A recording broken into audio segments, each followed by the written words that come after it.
श्रोताओं नमस्कार। क्षेत्रीय समाचार एकांश के कोविड-19 विशेष कार्यक्रम में मैं आपके साथ हिना जोशी छेत्री। श्रोताओं, आज की इस कड़ी में हम जानेंगे कोरोना से जुड़े उन सवालों का जवाब जो हम जानना चाहते हैं या यूं कहें कि हमें जानने की आवश्यकता है। धीरे धीरे देश में कोविड के मामलों में कमी आ रही है, साथ ही स्वस्थ होने की दर में भी लगातार सुधार हो रहा है, लेकिन अभी भी हमें कोरोना को लेकर पूरी सावधानी बरतनी है और कोविड अप्रोप्रिएट बिहेवियर का कड़ाई से पालन करना है। श्रोताओं, अब आप सुनेंगे कोरोना वायरस संक्रमण की वर्तमान स्थिति पर चर्चा के अंतर्गत स्वास्थ्य विशेषज्ञ डॉक्टर नीरज निश्चल से आकाशवाणी संवाददाता सिद्धार्थ सिंह की बातचीत। डॉक्टर नीरज नमस्कार, कार्यक्रम में आपका स्वागत है। नमस्ते डॉक्टर नीरज, इस समय पोस्ट कोविड सिंड्रोम में सेकेंडरी इन्फेक्शन भी देखा जा रहा है और इसकी बहुत ज़्यादा बात भी चल रही है। बहुत सारे ऐसे पेशेंट्स हैं जो कोविड से रिकवर हो चुके हैं, लेकिन दोबारा उन्हें बुखार आने की शिकायत है, कुछ लोगों में सांस फूलने की शिकायत है, कुछ लोगों को नींद नहीं आती है, तरह तरह की कुछ को एंजाइटी है। तो पोस्ट कोविड सिंड्रोम के ऊपर आज हम आपसे बात करना चाहते हैं और जानना चाहते हैं कि सेकेंडरी इन्फेक्शन के बारे में आप क्या कुछ कहेंगे। पोस्ट कोविड कैसे बच सकते हैं और क्या आपका सुझाव है? बिल्कुल, जैसे कई पेशेंट जो कोविड से रिकवर करते हैं उनको दोबारा लो ग्रेड फीवर आ सकता है, जितना फेफड़े के इन्वॉल्वमेंट के अकॉर्डिंग उनके सांस फूलने की तकलीफ परसिस्ट कर सकती है। लेकिन ये इसका बिल्कुल मतलब नहीं होता है कि उन्हें सेकेंडरी इन्फेक्शन ही हो गया है। जो सेकेंडरी इन्फेक्शन नॉर्मली हम उन लोगों में देखते हैं जो कि बहुत दिनों तक आईसीयू में रहे हैं, जो बहुत ज्यादा बीमार थे, जिनमें हमें बहुत ज्यादा इम्यूनोसप्रेसिव दवाइयां देने की जरूरत पड़ी, चाहे वो स्टेरॉइड हो, टोसिलिजुमैब हो। इन सब के बाद जो है सेकेंडरी इन्फेक्शन की पॉसिबिलिटी रहती है, लेकिन सभी लोगों में इस तरह डिस्चार्ज होने के बाद सेकेंडरी इन्फेक्शन होगा ऐसा जरूरी नहीं है। कुछ रिस्क फैक्टर्स होते हैं जिस पे ध्यान रखने की जरूरत है। अगर उन चीजों का हम ध्यान रखें तो इन्फेक्शन से हम बचाव कर सकते हैं। आई एम श्योर इसके बारे में हम प्रोग्राम में आगे भी बात करेंगे। जी, और डॉक्टर नीरज, आईसीएमआर की जो रिसेंट एक स्टडी में इस बात का भी जिक्र किया गया है कि कोविड के दौरान, इसके ट्रीटमेंट के दौरान बहुत सारे लोग एक खुद से भी एंटीबायोटिक्स लेते हैं, वो शुरू में ही टर्शरी एंटीबायोटिक्स की तरफ चले जाते हैं या हाई ग्रेड एंटीबायोटिक्स लेते हैं। तो एक्सेसिव यूज ऑफ एंटीबायोटिक्स की वजह से भी कॉम्प्लिकेशंस हो सकती हैं। कितना सेफ होता है और कब हमें जरूरत होती है और एंटीबायोटिक्स का रोल क्या है? देखिए, जो कोविड-19 है समझने की जरूरत है कि वायरल बीमारी है। वायरल बीमारी के बारे में एक कहावत है कि अगर हम ट्रीटमेंट दें तो 1 वीक में ठीक होता है, अगर हम ट्रीटमेंट नहीं दें तो 7 दिन में ठीक होता है। तो बेसिक ये कहने का मतलब है कि जो भी वायरल बीमारियां होती है नॉर्मली मोस्ट ऑफ टाइम सिर्फ सिम्टोमेटिक ट्रीटमेंट, अगर बुखार है तो आपको पैरासिटामोल दिया गया, जुकाम सर्दी है एंटी एलर्जिक दवाइयां दी गई, खांसी है तो कॉफ सप्रेसेंट दिया गया। वायरल बीमारी में एंटीबायोटिक का कोई भी रोल नहीं है। अनफॉर्चुनेटली हमारे देश में जो कानून है कि बिना प्रिस्क्रिप्शन के आपको एंटीबायोटिक नहीं मिल सकता, लेकिन बहुत ही आसानी से एंटीबायोटिक लोगों का एक्सेस है। जो ये गूगल ज्ञान और सोशल मीडिया का ज्ञान है जिसमें एंटीबायोटिक का रोल इस बीमारी में समहाउ कहीं पे स्प्रेड हो गया है कि एंटीबायोटिक लेना है, चाहे वो जिथ्रोमाइसिन हो, डॉक्सीसाइक्लिन हो, ये समझने की जरूरत है कि इन एंटीबायोटिक्स का कोविड-19 में कोई रोल नहीं है, क्योंकि अल्टीमेटली एक ये वायरल बीमारी है।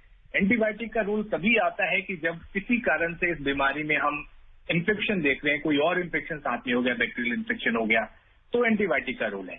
तो कई बार कई पेशेंट हमारे पास आते हैं और वो अपने आप को थोड़ा ज्यादा स्मार्ट बताने की कोशिश करते हैं इसमें कि हमने तो ये एंटीबायोटिक ले लिया फिर भी कुछ नहीं हुआ, फिर हमने वो एंटीबायोटिक लिया फिर भी कुछ नहीं हुआ। तो ये आपकी स्मार्टनेस नहीं, आपकी बेवकूफी दिखाती है कि आपकी इस लापरवाही के चलते अभी हम कोविड पैंडेमिक से लड़ने की कोशिश कर रहे हैं। कल जो है एक पैंडेमिक आएगा जो ड्रग रेजिस्टेंट बैक्टीरिया के अगेंस्ट होगा, और मैं पैनिक क्रिएट नहीं कर रहा हूं, लेकिन वो पैंडेमिक ऐसा होगा जिसमें हमारा ह्यूमन बीइंग का एग्जिस्टेंस खतरे में पड़ सकता है।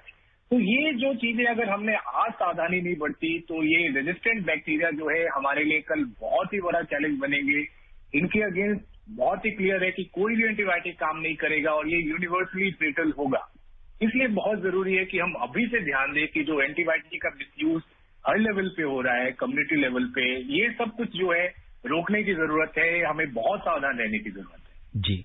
और डॉक्टर नीरज, जो सेकेंड वेव है कोविड की आजकल, इसमें जो लो लेवल ऑफ ऑक्सीजन है या SpO2 है, उसका लेवल कम हो जाना, ये पिछली वेव जो फर्स्ट वेव थी उसमें इतनी प्रोमिनेंट तरीके से नहीं आ रही थी जितनी सेकेंड वेव में ये प्रॉब्लम देखने को मिली। इसका क्या कारण मानते हैं आप? देखिए, इसके मल्टीपल फैक्टर्स हैं। ऑफ कोर्स मैक्सिमम लोग ये कहते हैं कि शायद वायरस म्यूटेट हो गया, इसलिए बहुत सीवियर बीमारी शुरू में ही हो जा रहा है और उसके चलते ऑक्सीजन कम हो जा रहा है। लेकिन मेरा मानना है कि मोस्ट ऑफ टाइम क्या हो रहा है कि स्पेशली जो यंग लोग हैं उनमें कहीं से एक फीलिंग आ गई थी कि भाई मुझे तो कुछ हो नहीं सकता है।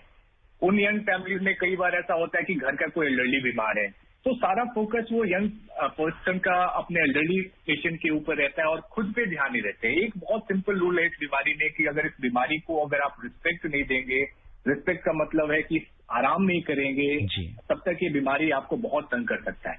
तो स्पेशली ऐसे लोग जो शुरू में अपने सिम्टम्स को इग्नोर करते रहे हैं और उन्होंने तब रियलाइज किया जब ये बीमारी जो हमारा जो सेकेंड वीक में एक तरह से जो हम कहते हैं जो साइटोकाइन स्टॉर्म वाला स्टेज होता है, जहां पे एक्चुअल में ऑक्सीजन सैचुरेशन नीचे आना शुरू करता है, तब वो रियलाइज करते हैं कि अरे मैं तो बीमार हूं, जबकि एक्चुअल में बीमारी हफ्ते 8 दिन पहले शुरू हो चुका है। तो इस तरह से कंफ्यूजन क्रिएट हो गया कि बीमारी शुरू में ही सबको डिसैचुरेशन होना शुरू हो जा रहा है, ऑक्सीजन कम कर ले रहा है। ऐसा नहीं है। प्रॉब्लम यही है कि लोग बीमारी को डिलेड डायग्नोज कर रहे हैं, आइडेंटिफाई कर रहे हैं, जिसके चलते जब तक आप मेडिकल अटेंशन सीख करते हैं तब तक बहुत लेट हो चुका होता है। उस समय तक आपका ऑक्सीजन सैचुरेशन नीचे आना शुरू हो चुका होता है। तो इन सब चीजों का एक मिक्सचर है जिसके चलते ये इस वेव में जब नंबर ऑफ पेशेंट बहुत ज्यादा है, मॉडरेट और सीरियस पेशेंट का नंबर रिलेटिवली ज्यादा है, इसलिए हम देख रहे हैं कि इस समय जो है ऑक्सीजन सैचुरेशन इन पेशेंट्स में काफी कम देखने को मिल रहा है। अच्छा डॉक्टर नीरज, अगर कोई कोविड का पेशेंट एक बार ट्रीटमेंट होने के बाद अगर उसको हॉस्पिटल जाने की नौबत आई, वो डिस्चार्ज हो गया, अब वो घर पर आ गया है, तो क्या उसे अभी भी अपने ऑक्सीजन लेवल को मॉनिटर करने की जरूरत है, या क्या सावधानी और क्या क्या चीजें हैं जिसमें उसको बहुत ज्यादा जरूरत है कि इन बातों का उसे ध्यान रखना है वो डिस्चार्ज होके घर वापस आने के बाद? देखिए, कोविड-19 बीमारी पेशेंट्स को साइकोलॉजिकली काफी ज्यादा अफेक्ट करती है। एक जो ऑक्सीजन सैचुरेशन बार बार मेजर करने की टेंडेंसी होती है, जिसके चलते एक एंग्जाइटी का सिचुएशन क्रिएट हो जाता है, वो समहाउ एक आदत सी बन जाती है। आपका मैं कहूंगा कि एक ओसीडी टाइप का हो जाता है कि जो बार बार आपको लगता है कि सैचुरेशन चेक करो।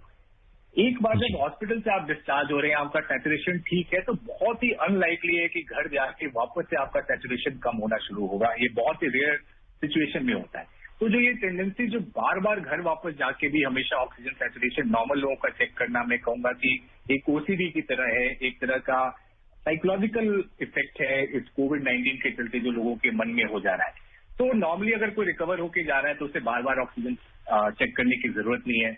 अगर कोई नया सिम्टम घर जाने के बाद डेवलप होता है, जिसमें आपकी सांस फूलने लग रही है, खांसी बहुत ज्यादा बढ़ जा रहा है, तो उस सैचुरेशन में आपको सैचुरेशन चेक करने की जरूरत है। लेकिन आप फुली रिकवर होकर गए हैं, घर पे आपको कोई सिम्टम नहीं है, तो ये सैचुरेशन चेक करने का कोई मतलब नहीं है। जी। और जैसा कि अभी डॉक्टर नीरज आपने बताया कि कभी कुछ लोग ऐसे भी हैं जो कोविड से ठीक हो गए हैं लेकिन खांसी बहुत दिनों तक उन्हें रहती है, तो ऐसे में क्या उन्हें अपने चिकित्सक के पास दोबारा जाना चाहिए, या एक नॉर्मल है कि कई बार over the period of time वो प्रॉब्लम अपने आप धीरे धीरे दूर हो जाती है? तो लोगों ने पहले भी एक्सपीरियंस किया होगा कि कई बार उन्हें वायरल इन्फेक्शन होता है तो हफ्तों तक उनकी खांसी वैसे ही रहती है, हल्की खांसी, सूखी खांसी, कुछ लोगों को उसके साथ बलगम भी आ सकता है।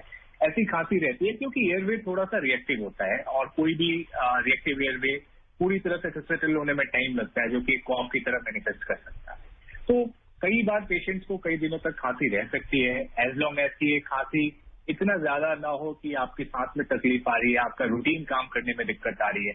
अगर हल्की सी एक खांसी धक्के जैसी खांसी है, एक बहुत ही कॉमन फाइंडिंग है, उसको लेके बहुत परेशान नहीं होना चाहिए। लेकिन खांसी के साथ अगर बलगम, पीले रंग का बलगम काफी ज्यादा आ रहा है, आपको नया बुखार आना शुरू हो गया, आपकी सांस फूलनी शुरू हो गई, तो ऐसे सिचुएशन में डेफिनेटली आपको डॉक्टरी सलाह की जरूरत पड़ेगी, ताकि डॉक्टर डिसाइड करेंगे कि आपके लिए क्या ट्रीटमेंट ऑप्शन है, क्या टेस्ट कराना है। फिर मैं यह वार्न करूंगा, अपनी मर्जी से कोई दवाई नहीं ले, अपनी मर्जी से बिल्कुल डिसाइड न करें कि आपके लिए क्या टेस्ट की जरूरत है। डॉक्टरी सलाह लें, उसके बाद उसे डिसाइड करने दें कि आपके लिए क्या सुटेबल है, क्या बेहतर है। जी जी। और डॉक्टर नीरज, कोविड से शरीर का जो ऑर्गन सबसे ज्यादा प्रभावित होता है वो लंग्स है। तो आपसे जानना चाहेंगे कि लंग्स को स्वस्थ रखने के लिए पोस्ट कोविड हमें क्या कुछ करना चाहिए? देखिए, जो सबसे जरूरी चीज है कि जो लोग स्मोकिंग करते हैं उन्हें स्मोकिंग छोड़ देना चाहिए। जो भी लोग जो ब्रीदिंग एक्सरसाइज और स्पाइरोमेट्री के साथ लोगों को घर हम वापस भेजते हैं कि भाई ये ब्रीदिंग एक्सरसाइज और स्पाइरोमेट्री करते रहिए, वो कंटिन्यू करना चाहिए। धीरे धीरे अपने दिनचर्या में जो भी एक्सरसाइज या जो भी फिजिकल एक्टिविटी थी वो ग्रेजुअली धीरे धीरे स्टेप अप करना चाहिए। अचानक से बिल्कुल नहीं करना चाहिए, धीरे धीरे, क्योंकि आप अपने शरीर को बेस्ट समझ सकते हैं। कितना लेवल ऑफ एक्सर्शन जो है वो शरीर आपका टॉलरेट कर पा रहा है बिना ओवर एक्सर्ट हुए, वो बहुत जरूरी है। तो मैं ये नहीं कह सकता कि पहले दिन से आप इतनी देर एक्सरसाइज कीजिए, वो आपको डिसाइड करना है, बट ये बिल्कुल इंश्योर करना है कि आप अपने आप को ओवर एक्सर्ट नहीं कीजिए। जी, और डॉक्टर नीरज, पोस्ट कोविड हम अपनी इम्यूनिटी बढ़ाने के लिए, अपनी लाइफ को दोबारा पटरी पर लाने के लिए किस तरह का खान पान रख सकते हैं? हमें किन चीजों पे ज्यादा फोकस करना चाहिए? देखिए, जो कई लोग एक क्वेश्चन पूछते हैं कि क्या मैं कोई इम्यूनिटी बूस्टर वाली दवाई ले लूं, मल्टीविटामिन ले लूं, इस तरह की कोई दवाई बताइए जिससे मेरी इम्यून सिस्टम बूस्ट हो जाए। तो मैं उनके लिए ये कहूंगा कि ऐसी कोई दवाई नहीं बनी है जिसको खा लेने से आपकी इम्यूनिटी इंप्रूव हो जाएगी। जो एकमात्र तरीका आपके इम्यूनिटी को इम्प्रूव करने का है वो एक हेल्दी लाइफस्टाइल लीड करने की जरूरत है। कोई भी एडिक्शन नहीं होना चाहिए, अल्कोहल नहीं होना चाहिए, स्मोकिंग नहीं होनी चाहिए, हेल्दी और बैलेंस डाइट होना चाहिए जो इसमें adequate amount of carbohydrate, protein, fat, जो ग्रीन लीफी वेजिटेबल्स और जो इम्पोर्टेंट सोर्स ऑफ विटामिन और मिनरल्स के हैं, जो फ्रेश वेजिटेबल, जो फ्रूट्स हैं, जो कि इम्पोर्टेंट सोर्स ऑफ मिनरल और विटामिन हैं, ये आपके लाइफ में जो है एक हेल्दी लाइफस्टाइल जो है आपकी इम्यून सिस्टम को बूस्ट करेगा। एंड ऑफ कोर्स जो फिजिकल एक्टिविटी है वो बहुत जरूरी है। किसी न किसी तरह की फिजिकल एक्टिविटी आपके लाइफ में होना चाहिए। जो सिंपलेस्ट फिजिकल एक्टिविटी आप जो कर सकते हैं वो डेली आप आधे घंटे ब्रिस्क वॉकिंग करें। उससे इन सब चीजों को अगर आप फॉलो करेंगे तो डेफिनेटली आपका इम्यून सिस्टम ठीक रहेगा। लेकिन सिर्फ विटामिन और की टैबलेट खाने से आपका इम्यून सिस्टम बूस्टअप नहीं हो सकता है, तो बेवजह इन दवाइयों के चक्कर में न पड़े।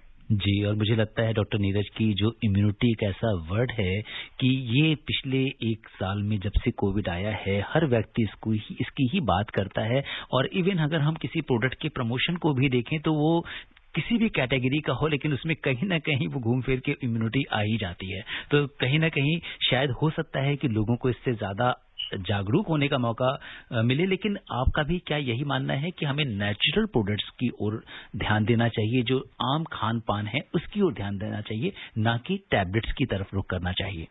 बिल्कुल, जो हमारे शरीर की रचना है वो नेचुरल वे में जो प्रोटीन, विटामिन, मिनरल्स, इनको एक्सट्रैक्ट करने के लिए ज्यादा बेहतर सूटेड है। तो इसलिए बहुत जरूरी है कि हम नेचुरल फॉर्म ऑफ विटामिन और मिनरल पे फोकस करें, न कि जो आर्टिफिशियल फॉर्म, जो टैबलेट्स और सिरप के फॉर्म में आते हैं, उस पर फोकस करने के बजाय। जी, और आपसे एक ये भी जानना चाहेंगे कि पोस्ट कोविड रिकवरी में प्रोटीन डाइट्स का कितना रोल है? देखिए, कोई भी बीमारी होती है एक कैटाबॉलिक स्टेट होता है जिसमें जो बॉडी में जो एनर्जी के अलावा जो प्रोटीन और बाकी चीजों की जो है काफी ज्यादा रिक्वायरमेंट हो जाती है। तो डेफिनेटली जो भी कोई बीमारी, ऐसे बीमारी जो कि काफी ज्यादा कैटाबॉलिक सिचुएशन क्रिएट बॉडी में किया होता है, तो उसमें प्रोटीन का इंटेक जो है वो बहुत जरूरी हो जाता है। इसलिए जो भी पोस्ट इन्फेक्शियस रिकवरी वाले पेशेंट्स होते हैं, कोविड इंक्लूडिंग कोविड, इनफैक्ट जो भी और भी इन्फेक्शन है, चाहे वो ट्यूबरक्लोसिस ही क्यों ना हो, इन सब में जो है हाई प्रोटीन डाइट एक इम्पॉर्टेंट एस्पेक्ट होता है। But at the same time कोई भी डाइट प्रिस्क्राइब करने से पहले आपकी क्या कोमॉर्बिडिटीज है, क्या को एग्जिस्टिंग कोमॉर्बिडिटीज है, उसका ध्यान रखना बहुत जरूरी है। और उसके हिसाब से हमें डाइट डिसाइड करना पड़ता है कि किस चीज का कितना मात्रा आपके डाइट में होना चाहिए। तो एक यूनिफॉर्म डाइट हम किसी के लिए प्रिस्क्राइब नहीं कर सकते हैं क्योंकि ये बहुत से और फैक्टर्स पर डिपेंड करता है। बट एक बैलेंस डाइट जिसमें उस व्यक्ति के अनुसार प्रोटीन, कार्बोहाइड्रेट, फैट, मिनरल्स और विटामिन हो, ये बहुत जरूरी है। जी, आप कोविड-19 के इस विशेष कार्यक्रम से जुड़े आपने श्रोताओं के प्रश्नों का उत्तर दिया। आपका बहुत बहुत धन्यवाद और आभार। Thank you, thank you. श्रोताओं, आज के कार्यक्रम में इतना ही। जाते जाते आपसे यही अपील करना चाहेंगे कि कोरोना का खतरा अभी खत्म नहीं हुआ है। अभी भी हमें कोविड अप्रोप्रिएट बिहेवियर यानी मास्क पहनना है, हाथों को नियमित अंतराल पर साबुन और पानी से धोना है, सामाजिक दूरी का ख्याल रखना है, इन सब का कड़ाई से पालन करना है ताकि आप स्वस्थ रहें, सुरक्षित रहें और खुशहाल रहें। इन्हीं कामनाओं के साथ मुझे दीजिए इजाजत। नमस्कार।